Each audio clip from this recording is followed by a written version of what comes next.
Il me semble que le conte de printemps et le conte d'automne montrent des machinations et traitent d'une façon générale de la pensée, si vous voulez, des cogitations. Mais toi, je te trouve bien curieuse. Non, curieuse n'est pas le mot, je dirais plutôt affabulatrice. Il m'est revenu quand je vous ai vu. Non, la première fois, sortant de la salle de bain, mais à table. Vous n'écoutez pas. Je sais à quoi vous pensez. Ah. À quoi, d'après vous? Ou quelque chose comme qu'il parle. Je connais la musique. C'est pas ce à quoi je pense en ce moment. Vous pensez à quoi? À mon cours de lundi après-midi. Et en ce qui concerne le conte d'hiver et le conte d'été, eh bien, il s'agirait plutôt... Enfin, je ne veux pas être trop pompeux, mais enfin, puisque j'ai parlé de philosophie, ça serait plutôt l'être, ça serait plutôt le destin, mais de façon plus pragmatique, si vous voulez, disons que c'est la foi. C'est la foi. La foi en son destin, la foi en soi. Bien si, parce que quand j'ai pris ma première décision, je me suis décidée pour me décider. Je n'y voyais pas clair. Et tu vois clair maintenant? Oui, très clair. Jamais dans ma vie je n'ai vu aussi clair. Brusquement, les choses sont devenues claires. Voilà. Il y a des gens qui perdent en vieillissant. Toi, tu es des gens qui gagnent. Qu'est-ce qui te fait dire ça? Mon intuition, féminine ou pas. Remarque, on me l'a déjà dit par une fille, un graphologue, qui avait l'air assez sérieux. Il m'a dit que je me révélerais que vers 30 ans. Dans tous les domaines, affectifs, physiques, intellectuels. Ça m'a impressionné. Et d'ailleurs, alors maintenant je peux même dire quelque chose de plus, c'est-à-dire parce qu'en nous débouchons de la mise en scène, c'est ce qui, sans que je me rende tout à fait compte, m'a amené à filmer les gens dans le conte d'hiver de façon différente de la façon dont je les filme dans le conte de printemps et dans le conte d'automne.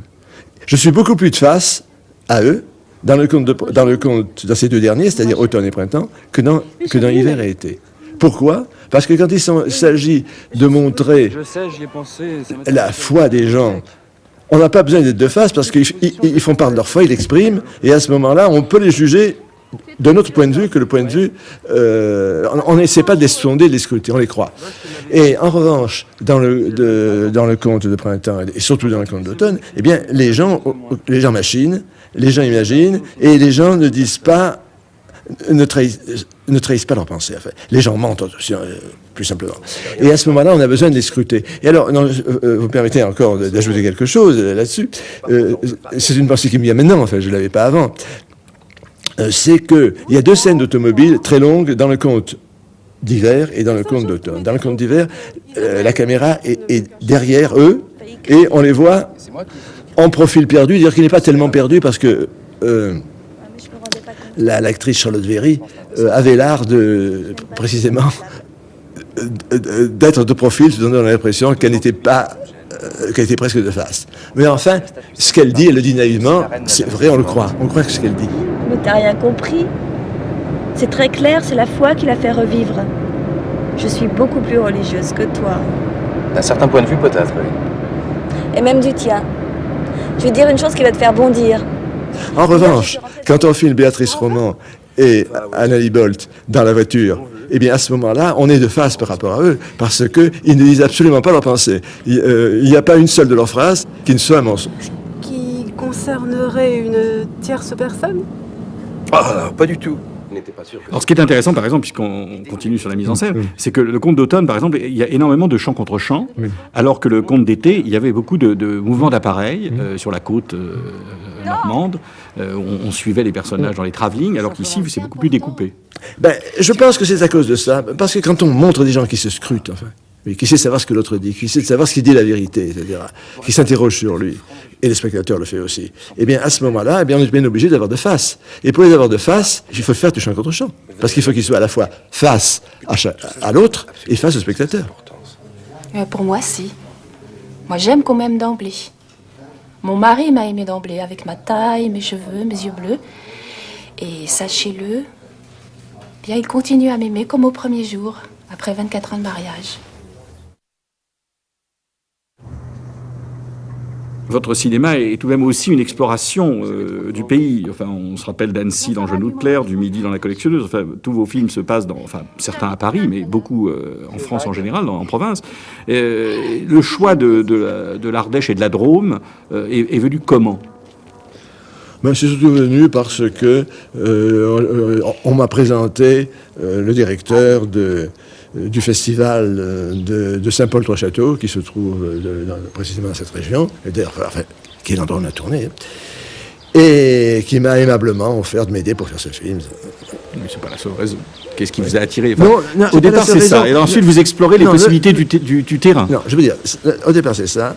Mais en fin de compte, je ne dis pas que n'importe quel terrain me plaît, mais la France, quand même, est extrêmement riche, et en territoire de toutes sortes.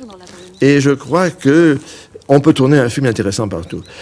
Ce n'est pas tellement le lieu qui compte, c'est la façon de le voir. Et ce qu'il faut, c'est qu'il y ait dans ces lieux des choses qui attirent, qui me fassent pressentir une mise en scène possible.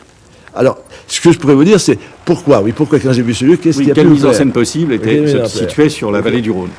Bon, d'abord, l'histoire de la vallée du Rhône, l'histoire qu'il y a des lieux différents, que les gens pouvaient habiter dans des lieux différents, et qu'il y avait une circulation, un entrecroisement. Enfin, j'aime bien les entrecroisements de trajets, et d'ailleurs, qu'est-ce que c'est qu'une machination ? C'est une toile d'araignée, donc il y a des entrecroisements. Donc je pense que ça correspondait tout à fait au sujet.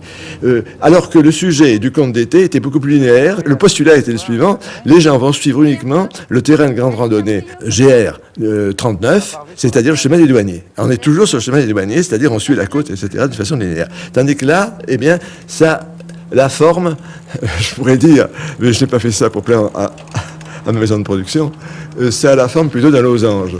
C'est-à-dire que vous avez en haut Avignon, en bas Montélimar, d'un côté l'Ardèche, de l'autre côté la Drôme, c'est ça.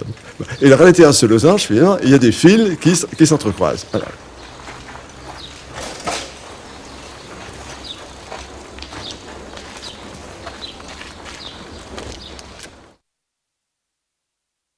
Vous les aimez pourquoi ? Enfin, ces deux actrices particulières, pour leur capacité, pour leur geste, pour leur voix. Pourquoi je les prends ? Eh bien, je les prends pour ce que je pourrais appeler leur grâce. Oui. Et leur voix, j'aime beaucoup leurs voix, qui ne sont pas des voix, précisément, qui ne sont pas des voix de théâtre, qui ne sont pas des voix qui sont toujours de la même tonalité. Enfin, les voix des acteurs et des actrices, très souvent, se ressemblent beaucoup. Et là, ils ont des voix qui tranchent, qui sont très particulières. Oh là là, mais qu'est-ce que tu vas chercher, ma pauvre ? Moi, je connais un tas de gens. C'est pas ce que tu disais. Je suis sûre que c'est par annonce. Non, je te dis, non, pas du tout. Si c'est par annonce, tu peux me le dire. Au fond, il n'y a rien de mal à ça.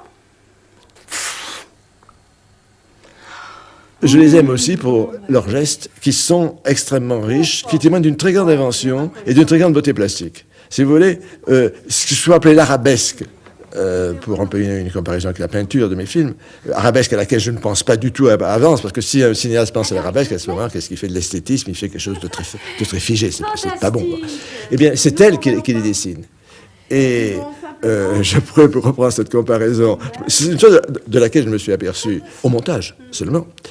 Pour reprendre la comparaison avec la vallée du Rhône et les trajets, il y a également la façon dont Marie Rivière bouge ses bras, eh bien, dessine dans l'air une sorte de losange, parce qu'elle fait une chose qu'on voit rarement chez les actrices, elle met souvent ses mains au-dessus de la tête, et au contraire, ses mains très bas, elle les croise très bas. Et en revanche, Béatrice Romand, avec sa chevelure pharaonique, a des cheveux qui font un triangle, et en dessous de ce triangle, elle croise les bras, ce qu'on voit rarement dans les films, parce que les acteurs pensent que c'est pas joué. Précisément, ce qui me plaît, c'est que ce n'est pas joué. Et je me suis aperçu que dans la rue, le nombre des gens qui croisent les bras est extraordinaire, oui. C'est bonheur géométrique, si vous voulez. Il ne faut pas qu'ils soient prémédités. Il faut qu'ils arrivent comme ça. Et quand ils arrivent comme ça, eh bien, c'est ça qui donne, je pense, au film le côté pictural qui, à mon avis, est un de ceux qui est le plus poussé dans ce domaine depuis La Collectionneuse. C'est peut-être pas le plus pictural, peut-être pas le mot exact. Je dirais peut-être le film le mieux dessiné. Que tu lui plaisais et que ça avait l'air de marcher entre vous.